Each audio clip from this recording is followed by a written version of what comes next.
Caribbean Airlines, well, they are looking to to ask Cabinet to purchase more airplanes. It's said that at least 3 737 MAX, which leaves the door open, MAX 8, which leaves the door open for potentially more, are looking to be purchased by CAL. And it said that these are to service new routes, but it doesn't say what destinations these new planes will be intended for. The news article also... Well, they're saying North America, Northwestern Caribbean routes. Northwestern Caribbean. Northwestern Caribbean routes and North America, because the ATRs will service more of the Eastern Caribbean, right. Yeah. Although the 737 MAX, I think the last time I went to Barbados, it was on a 737. So it can be used for the economics might not be quite as bad as, say, if you try to use a 737 to Tobago.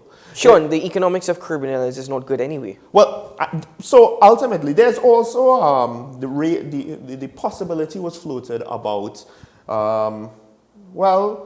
leasing Brazilian-built aircraft to service routes to South America, which this is not the first time I've heard that. I believe they tried a while ago to have flights to Brazil. I think it does make sense on the logistics side of operations. It just never made sense to me marketing-wise, customer-wise. I'm not too sure what we really offer to a Latin American traveler that lives in an already tropical country, as opposed to trying to focus on the European market who wants to get into warmer weather. Listen, they're neighbors, Brazil and Guyana. I am just wondering, and it's at the top of my head, so I haven't done much study into it, if it makes more sense to do Trinidad to Guyana, Guyana to Brazil, and then back. And I'm just wondering if that makes more sense. Because I think, if I'm not mistaken, the Caribbean Airlines services a Guyana routes every day. The thing is, again, it might make sense logistically. In the past, it was a multi-stop route that I think included Barbados. I can't remember, but I believe most of the flyers. This is what usually happens. They stop off in the other country, and not many come to ours. I could be wrong if I'm mistaken. Anybody could call in later and correct me. But overall, my question is, all of these initiatives that we hear about, like, we don't necessarily see the profitability out of it. How routes to the UK were handled, didn't necessarily see it. At one point, it was reported that the routes were done just because they were traditionally done, not because they were looked into and sought to be profitable. Now, if we're looking at the North American market, and to some extent looking at the Northwestern Caribbean, has to include the North American market. The problem is we're not necessarily an American destination. So, again, we don't have markets into Europe, to be fair. We have to start a lot with that. But with North America as well, they already know just about every other island in the Caribbean except for us. So why are they going to pick us? I think I disagree to a certain extent, because if you're speaking tourist... Forget the diaspora. Okay, because I was focusing a lot more on the diaspora, and I was also focusing a lot more on in terms of business. But we already have flights for the diaspora. If you're focusing on tourist-based flights and tourist products, isn't that also an opportunity for Caribbean Airlines to service? The thing is, and this is what, again... Because even though we're based in Piarco, we're a regional airline. How many foreign tourists comes in on CAL? I don't know. I don't have any statistics. And more importantly, what's telling is, if the bulk of the foreign tourists came in on CAL, why is it that we need to keep asking all of these other airlines to keep flying routes from Europe? Well, for example, Caribbean Airlines... From England. Caribbean Airlines no longer services a flight to the UK. And I think there was opportunity for that to continue. But most recently, when British Airways announced non-stop flights between Port of Spain and Gatwick, I think Caribbean Airlines would have lost out a lot there. I think also, from a historical context, the biggest mistake was actually selling off those slots in Heathrow. You know, that is something my father laments to this day, I will assume. Up to this day, Yep. Heathrow slots.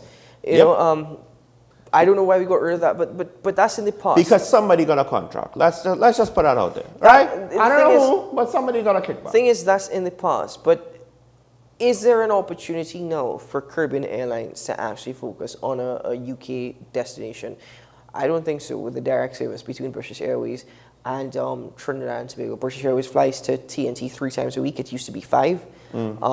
But they stopped it, and Yes. I don't think they're going to look anytime at And at some point, Condor was flying from Condor as well, yes, and then you've Virgin. also had Virgin Atlantic Right. was flying to Tobago. And while at times there was overlap between Carl and like Condor and Virgin, I believe, if my memory is correct, but Thomas Cook was flying at one point as well. I never saw Carl really service tourists. The tourists always came in on the other carriers. The diaspora came in on Carl. And it was a weird dichotomy that I'm not sure, I don't know if Carl is ready to try to compete. Because again, why are we fighting? And this is something that was pointed out to me.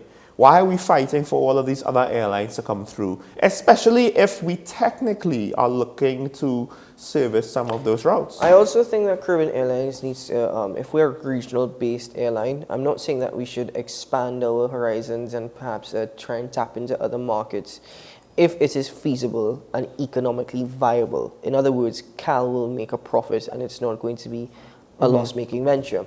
But Caribbean Airlines also needs to focus a lot on regional travel because if you try to book a ticket now with Caribbean Airlines to go to Grenada, it's going to be absolute hell, and the cost associated with that is also hell. Sometimes you wonder if the cost associated with flying to these intra-regional destinations, CAL is trying to make up for their shortfall.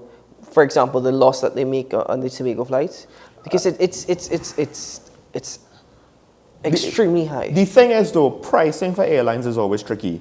And ironically, the losses in the Tobago Air Bridge is a basic example as to why. When you don't have a balance of passengers both ways, then trying to, price the ticket becomes very, very clumsy, to say the least, which is why there was a long time where flights to St. Lucia were pretty cheap because it was part of it was just a stopover for certain flights, which meant that the leg of St. Lucia to Trinidad, which was just like the minor part of the flight for the aircraft to refuel, that was cheap because it was really to service passengers between St. Lucia and other destinations. Listen, KLM is flying to Tobago now.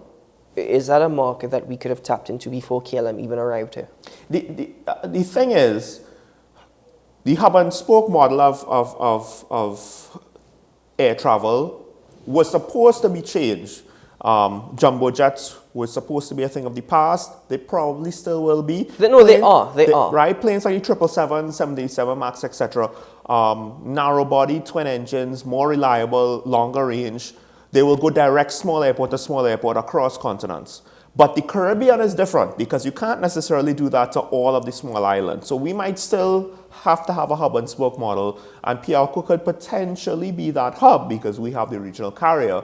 But I don't really see any sort of vision to say that we're working towards that, because if we are the hub, then it's similar to Emirates. They are a hub between East Asia and Europe.